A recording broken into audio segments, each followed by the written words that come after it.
बिस्मिल्लाहिर्रहमानिर्रहीम, अस्सलामु अलैकुम। Welcome back. Chapter number 8 first year chemical equilibrium के ऊपर बात करनी है। जैसे कि आपको पता है इस चैप्टर का पहला लेक्चर आप लोगों ने ऑनलाइन देखा, बाकी फिर ये फिजिकल क्लासेस में पढ़ा आप लोगों ने।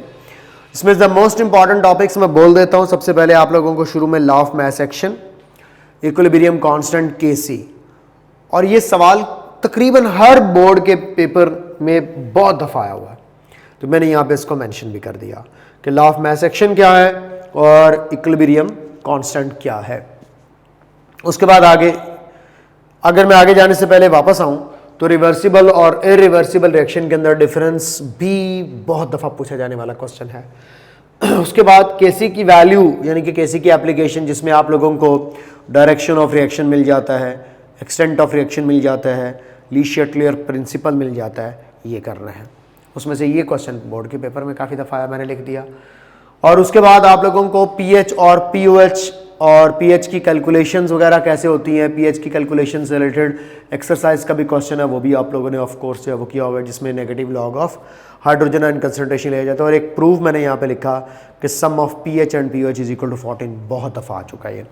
और एंड पे बफर्स वाला जो टॉपिक है, एज यू नो केएसपी वाला टॉपिक नहीं है, बफर्स वाला टॉपिक है। बफर्स की टाइप्स काफ़ी दफ़ा आई हुई है। मुल्तान बोर्ड ने 2-3 मरतबा ये क्वेश्चन दिया है कि NH4OH और NH4Cl एक बेसिक बफर बनाता है, इसको एक्सप्लेन करना है, एलैबोरेट करना है, इसके ऊपर बातचीत है। तो ये है वो शॉर्ट क्वेश्चन जो मैं अभी इस वीडियो लेक्चर में आपके साथ डिस्कस करूंगा, जिसमें आपका पूरे का पूरा चैप्टर एक दफ़ा रिन्यू हो जाएगा। आगाज़ करते हैं। सबसे पहले है डिफरेंस रिवर्सिबल और इरिवर्सिबल। जैसा कि आप लोग जानते हैं कि वो रिएक्शंस जो दोनों डायरेक्शंस में जा सकते हैं, जो फॉरवर्ड भी जा सकते हैं, रिवर्स भी जा सकते हैं, जिनको बाई डायरेक्शनल कहते हैं, वो है रिवर्सिबल। और जो सिर्फ और सिर्फ एक सिंगल डायरेक्शन में मूव कर रहे हैं, वो कहलाते हैं इरिवर्सिबल। अब आपको पता है कि रिवर्सिबल रिएक्शंस कभी भी कंप्लीट नहीं होते, इरिवर्सिबल रिएक्शंस कंप्लीट हो जाते हैं।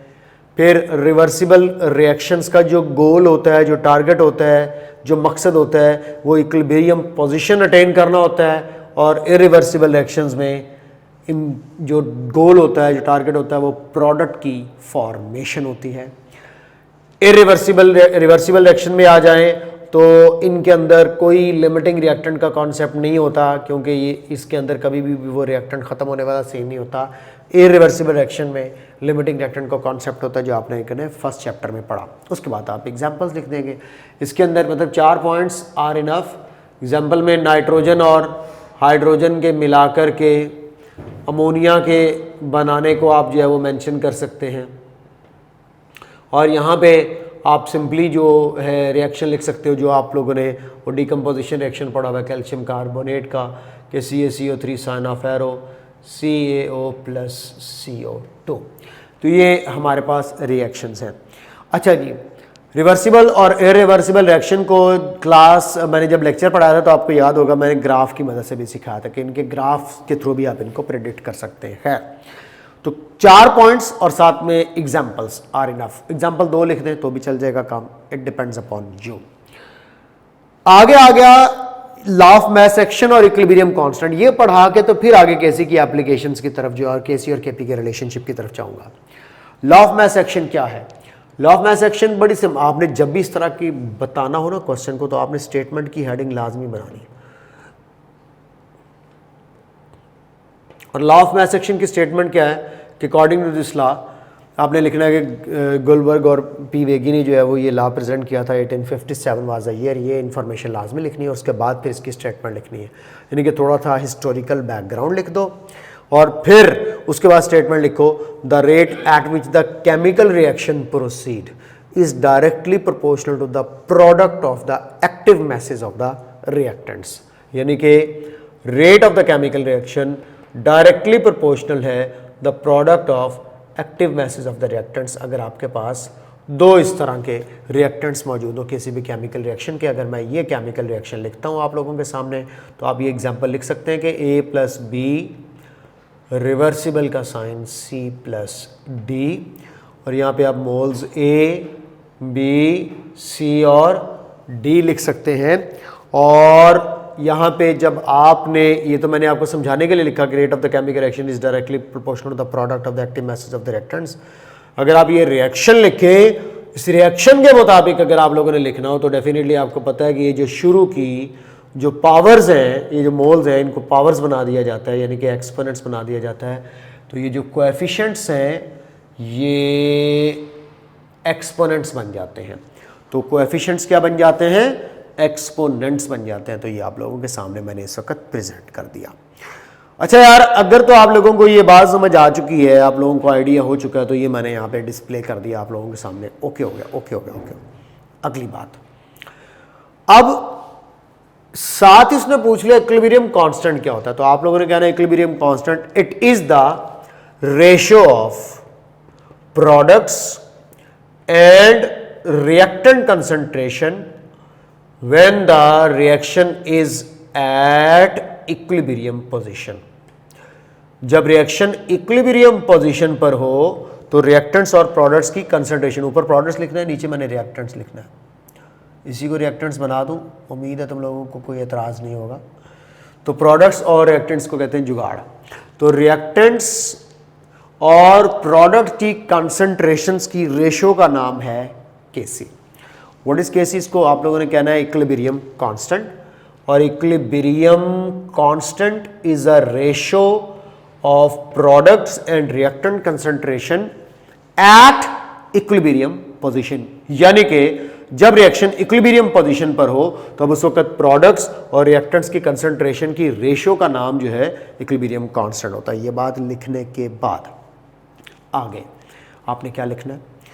आगे आपने ये लिखना है कि KC has no units because it is a ratio, और अगर इसके यूनिट्स होंगे तो आप कंसंट्रेशन के लिहाज से निकाल सकते हैं, वैसे इसके कोई यूनिट्स नहीं है, नो यूनिट्स। और फिर आपने क्या लिखना है? केसी के कोई यूनिट्स नहीं है और it's value measured at STP conditions, यानी कि आप लिखेंगे 25 डिग्री सेल्सियस एंड 1 ATM। और फिर आप लोगों ने लिखना है कि it is mainly temperature dependent. Mainly value of KC is temperature dependent. तो केसी की जो वैल्यू है वो मेनली जो है वो टेम्परेचर डिपेंडेंट है, टेम्परेचर के ऊपर डिपेंड करती है। ले जनाब जी, यहाँ पे सूरत हाल आप लोगों के सामने मैंने रख दी है कि ये वैल्यू केसी की टेम्परेचर डिपेंडेंट है और एसटीपी कंडीशंस पर इसको मेजर किया जाता है। ये इंफॉर्मेशन इनफ है। फिर आपने कहना है कि for the above reaction the KC expression can be written as, ये जो ऊपर आपको रिएक्शन नज़र आ रहा है इसके लिए अगर आप लोगों ने लिखना है तो आप कुछ ऐसे लिखेंगे कि C D over A and B, और यहाँ पे आप इनकी पावर्स भी बना देंगे। तो ये आप लोगों के पास पहला और ये वाला चौथा जो क्वेश्चन है ये कवर अप हो गए कि statement law of mass action की लिखनी है, उससे पहले इसका हिस्टोरिकल बैकग्राउंड लिखना है, फिर आप ये इक्वेशन लिखकर उसके बाद केसी को इंट्रोड्यूस करवा करके आप यहाँ साथ में इस रिएक्शन के लिए केसी एक्सप्रेशन लिख सकते हैं। डन। लो जी, ये तो थी चंद लेकिन दो शॉर्ट क्वेश्चंस की बात है। उसके बाद केसी की वैल्यू हेल्प करती है प्रिडिक्ट करने में direction of reaction. What is mean by direction of reaction? यानी कि केसी की वैल्यू से हम लोग ये पता चला सकते हैं कि रिएक्शन फॉरवर्ड जा रहा है या रिएक्शन रिवर्स जा रहा है, reaction is going in forward direction और इन रिवर्स डायरेक्शन। यानी कि यहाँ पे हम लोग एक्सटेंट ऑफ रिएक्शन का भी पता चला सकते हैं। जैसा कि आपको याद है, अगर केसी की वैल्यू वेरी स्मॉल है तो रिएक्शन के अंदर फॉरवर्ड जाने की टेंडेंसी कम है, अगर केसी की वैल्यू लार्ज है तो रिएक्शन में फॉरवर्ड जाने की टेंडेंसी ज़्यादा है। ये सारी की सारी बातें, ये सारी की सारी चीज़ें आप लोगों ने पहले पढ़ी हैं।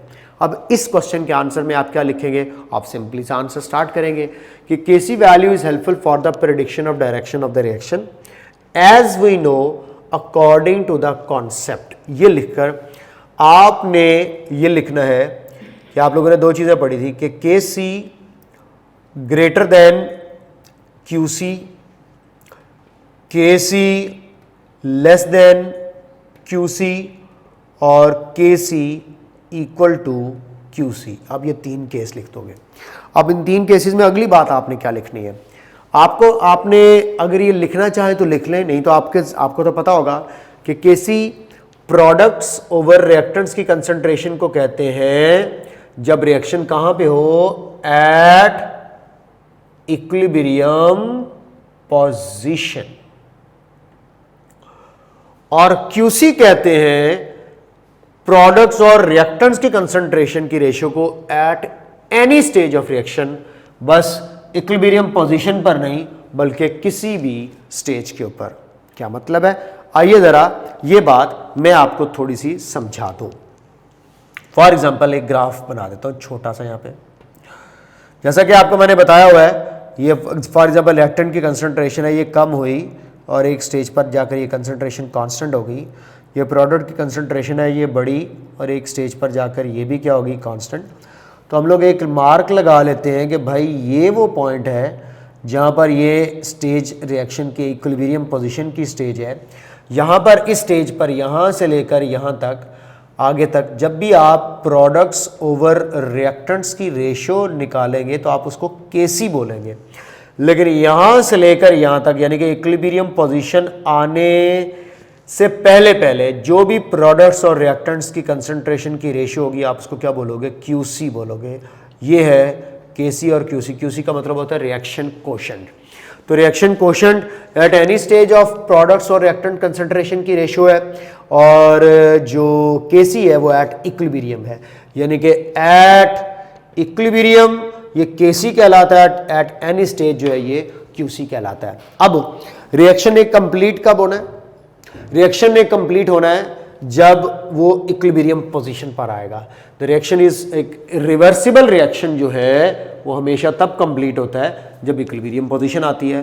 तो फॉर एग्जांपल मैं बच्चों को ये समझाना चाहता हूँ, आप सिंपली सी ये बात कर सकते हैं। आपने पेपर में बस इतना लिखना है, समझाने नहीं बैठ जाना उसको, आपने समझा हुआ आपने सिंपल वर्डिंग में लिखना है कि अगर केसी की वैल्यू 4 है और क्यूसी की वैल्यू अगर 2 है तो क्यूसी ने बढ़कर केसी के बराबर होना है, तो इस केस के लिए डेफिनेटली रिएक्शन किधर जाएगा, फॉरवर्ड जाएगा। अगर क्यूसी की वैल्यू 5 है और केसी की वैल्यू 4 है तो इस वैल्यू को अटेन करने के लिए रिएक्शन डेफिनेटली किधर आना होता है, रिवर्स। और अगर क्यूसी और केसी दोनों की वैल्यू बराबर है 4 तो ये रिएक्शन इक्विलिब्रियम पर होता है, ये जितना फॉरवर्ड जाता है उतना ही रिवर्स आता है। अब आपने एक बात ज़हन में रख ली, क्यूसी इक्विलिब्रियम स्टेज से पहले का नाम है। अगर इक्विलिब्रियम स्टेज नहीं है तो इसका मतलब रिएक्शन कंप्लीट नहीं है, रिएक्शन ने कंप्लीट होना है। अब अगर क्यूसी वैल्यू स्मॉल होगी तो उसको बढ़ाने के लिए यानी कि प्रोडक्ट बनाने के लिए रिएक्शन ने डेफिनेटली किधर जाना है, फॉरवर्ड जाना है। और अगर क्यूसी वैल्यू लार्ज है एज कंपेयर टू केसी तो फिर रिएक्शन ने किधर आना है, रिवर्स, ताकि ये वैल्यू अटेन हो जाए जो कि उसका अल्टीमेट गोल होता है। और वो कौन सी होती है, इक्विलिब्रियम वाली वैल्यू। अब मुझे बताएं, KC value is if greater than QC then in this case reaction will go reverse. Reaction reverse जाएगा। आपने ये एग्जैक्ट वर्ड लिखनी, in order to attain equilibrium position. If this condition अगर आप ये देखने को मिले, यहाँ पे आप लोगों के पास क्यूसी लार्ज है, क्यूसी स्मॉल, यहाँ पे देखें गलती होगी मुझसे। अब मैंने आपको इसको जरा दोबारा से सुन लीजिएगा कि इसको दोबारा एक्सप्लेन कर देता हूँ, हो जाता है। ये 2 है, ये 4 है। अब ये साइन रोल प्ले कर रहा है। ये साइन कहता है केसी लार्जर है। साइन क्या कहता है, केसी लार्जर है। ये देखें केसी की वैल्यू कितनी है, 4, क्यूसी की वैल्यू कितनी है, 2, क्यूसी स्मॉल है, केसी लार्ज है। रिएक्शन को कंप्लीट करना है तो रिएक्शन ने फॉरवर्ड जाना है ताकि प्रोडक्ट बढ़े, रिएक्टेंट्स क्या हो, कम, और ये वैल्यू 2 से बढ़कर क्या हो जाए, 4। तो रिवर्स नहीं, मैंने साइन को उल्टा पढ़ा क्योंकि मिरर में लगा हुआ ये उल्टा ही नजर आता है, तो इसलिए हो सकता है धोखा। तो ये रिएक्शन बेटे फॉरवर्ड जाएगा। Reaction will go forward. तो मैंने ये क्लियर कर दिया, ये इसका यहाँ पे ये केस नंबर 1 अप्लाई हो रहा है, याद रख लीजिएगा, ये केस नंबर 1 था। उसके बाद केस नंबर 2 की तरफ आते हैं। यहाँ पे देखें QC कितना है 5 और KC कितना है 4। अब यहाँ पे आप कह सकते हैं कि QC ग्रेटर है, ये ग्रेटर का साइन है, ये मिरर में उल्टा हो जाता है जाके, क्योंकि मैं मिरर के इस तरफ लिख रहा हूँ तो दूसरी तरफ से जो है वो उल्टा दिखता है। एनीहाउ ये QC लार्जर है और KC क्या है, स्मॉलर है, ये केस नंबर 2 है ये वाला। इस केस में अब आप लोगों को पता होना चाहिए कि प्रोडक्ट की कंसंट्रेशन ज़्यादा है, तभी तो आंसर QC ग्रेटर आ रहा है 5। तो इसका मतलब प्रोडक्ट को कम करना है। ये 5 है, ये ज़्यादा वैल्यू है, होनी कितनी चाहिए 4। ये 5 वैल्यू क्यों ज़्यादा है, प्रोडक्ट ज़्यादा है, प्रोडक्ट को कम करना है। प्रोडक्ट को कम करने के लिए रिएक्शन को किधर जाना है, रिवर्स। तो जनाबे वाली इस केस में अब रिएक्शन रिवर्स जाएगा और इक्विलिब्रियम मेंटेन हो जाएगा। और अगर QC और KC दोनों बराबर है, स्टेज नंबर 3 आ चुकी है, ये भी 4 ये भी 4, तो रिएक्शन जितना रिवर्स जा रहा है उतना ही फॉरवर्ड जाएगा। ये रिएक्शन इक्विलिब्रियम पर है, तो reaction is at equilibrium position, कि जितना फॉरवर्ड जा रहा होगा उतना ही रिवर्स जा रहा होगा। तो ये 3 केस अगर आप लोग लिख देते हैं तो आपके लिए ये समझना बेहद आसान है, अंडरस्टैंड करना बेहद आसान है। आप यहाँ पे QC को मेंशन कर देंगे, जो कि रिएक्शन कोशेंट है, which is the ratio of products and reactant concentration before equilibrium position. तो इक्विलिब्रियम पोजीशन पर इक्विलिब्रियम कांस्टेंट KC कहलाता है, लेकिन इक्विलिब्रियम पोजीशन अगर ना हो तो QC कहलाता है। और relationship between KC and QC बताते हैं रिएक्शन की डायरेक्शन क्या होती है। समझ आइए बात। तो बेटा अगर QC लार्जर है तो रिएक्शन ने रिवर्स चला जाना है, अगर QC स्मॉलर है तो उसको बढ़ाने के लिए रिएक्शन ने फॉरवर्ड चला जाना है। अगर दोनों इक्वल है तो जितना फॉरवर्ड उतना रिवर्स। लो जी, ये डन हो गया, ये डन हो गया, ये डन हो गया, और आ गया KC और KP का रिलेशनशिप। तो आप लोगों ने सबसे पहले लिखना है KC is the equilibrium constant in terms of concentration and KP is the equilibrium constant in terms of partial pressure. This is specially used for gases. ये गैसेस के लिए यूज़ किया जाता है और इसका बड़ा मशहूर मारूफ रिलेशनशिप आप लोग लिख सकते हैं कि KP is equal to KC into RT की पावर डेल्टा N। सिर्फ ये लिखकर काम नहीं चलेगा, आप अलग-अलग लिखेंगे कि R जो है वो जनरल गैस कांस्टेंट है, T जो है वो टेम्परेचर है, डेल्टा N जो है वो डिफरेंस ऑफ द मोल्स है, यानी कि product moles minus reactant moles. ये साथ में आप लोगों ने लाजमी लिखना है। और फिर आप लोगों ने लिखना है कि KP और KC का रिलेशनशिप डिपेंड करता है on the value of delta N। ये आपका सोने पर सुहागा होगा कि the relationship between KP and KC depends upon delta N value. Delta N plus minus होकर के KC और KP को आपस में एक दूसरे से बड़ा या छोटा कर सकता है। लो जनाबे वाली, ये बात डन होगी मेरे बच्चों को। पहले 4 सवाल मैंने क्लियर कर दिए, अब आगे पढ़ना है pH एंड POH का सम करना है, ये 14 के इक्वल इसको प्रूव करना है, और बफर्स की टाइप्स को थोड़ा सा आप लोगों के साथ डिस्कस कर दें। तो आइए जरा sum of pH and POH is equal to 14 का जिक्र कर लिया जाए। जैसा कि आप लोगों ने एक इक्वेशन लिखनी है, according to ionic product of water KW H plus ion into OH negative ion concentration का प्रोडक्ट इज इक्वल टू 10⁻⁻14, जो कि KW की value ionization constant of water की वैल्यू है। यहाँ तक पहुँच के आपने बताना है कि ये है at 25 degree Celsius and 1 atm। अच्छा, उसके बाद आपने लिखना है कि negative log of hydrogen ion concentration जो है वो pH है, और negative log of hydroxyl ion concentration जो है वो POH है। तो आप लोगों को सिंपल सा काम करना है, इसका भी नेगेटिव लॉग, इसका भी नेगेटिव लॉग और इसका भी नेगेटिव लॉग ले लेना है। pH की कैलकुलेशन के सवाल काफ़ी इंपॉर्टेंट है और आप लोगों ने इनको करने हैं, लाजमी लाजमी लाजमी न्यूमेरिकल्स कीजिएगा। आपको पेपर में लाजमी पूछा जाएगा कि 10⁻³ मोलर HCl की pH क्या होगी, 10⁻³ मोलर NaOH की pH क्या होगी, 10⁻³ मोलर H2SO4 की pH क्या होगी। आप लोगों ने अपनी एक्सरसाइज का क्वेश्चन नंबर 25 समथिंग कुछ है, उसमें पीएच की कैलकुलेशंस है। वो सारी पीएच कैलकुलेट करके ना आपने मुझे असाइनमेंट बना के सेंड करनी है। इसमें 1% आयोनाइज वाला भी आपने करना है, 50% आयोनाइज वाला भी करना है, और लाजमी करना है। मैं आपको बता रहा हूँ क्योंकि उसमें से पेपर में सवाल आएगा। खैर, जब आप इसको देखोगे इसके मुताबिक तो ये पीएच बन जाएगा, इसको देखोगे तो ये क्या बन जाएगा, पीओएच। में थोड़ी सी जगह बचा रहा हूँ बफर्स के लिए। और फिर आप लोगों को पता है कि आपने जब नेगेटिव log 10⁻⁻14 लेना है तो वो क्या होना है, तो यहाँ पे देखें pH plus pOH is equal to negative log 10⁻⁻14 में -14 शुरू में आ जाएगा। तो आप लोग देखें ज़रा, यहीं से ऑनवर्ड आगे -14, और यहाँ पे आप लोगों को नेगेटिव log भी दिख रहा होगा 10, तो ये माइनस साइन शुरू में आ जाता है, तो -14 स्टार्ट में आ गया और log 10 रह जाएगा। log 10 क्या होता है 1, माइनस माइनस क्या हो जाएगा प्लस, तो pH plus POH is equal to 14 आ जाएगा। खैर, ये तो एक आसान सा सवाल था। इसके साथ अगर आप लोगों से ये कहें कि prove that pH has an inverse relationship with acidic strength, तो वो pH स्केल बनाकर लिख सकते हैं कि 0 से 7 तक जाएं तो हमारे पास एसिडिक है, 7 पे न्यूट्रल और ऑनवर्ड आगे बेसिक। तो pH वाला टॉपिक आप लोगों ने रीड आउट कर लेना है अच्छे तरीके से, और इसमें ये प्रूफ काफ़ी दफ़ा आया तो इसलिए मैंने आपको करवा दिया। बफर्स, आखिरी क्वेश्चन की तरफ चलता हूँ। तो solutions which resist any change in their pH, यानी कि ये बफर सॉल्यूशन वो सॉल्यूशंस होते हैं जब आप किसी भी दूसरे सॉल्यूशन में रख देते हैं इनको, तो इनका काम होता है उस सॉल्यूशन की pH को मेंटेन करना, उस सॉल्यूशन की pH को चेंज होने से रोकना, और इन बफर सॉल्यूशंस का काम होता है pH में चेंज को रेजिस्ट करना, रोकना। जब कोई स्मॉल अमाउंट ऑफ एसिड या बेस आ जाए, या डाइल्यूशन हो जाए, या कहीं से इधर उधर से कोई ना कोई इम्प्योरिटी ऐड हो जाए।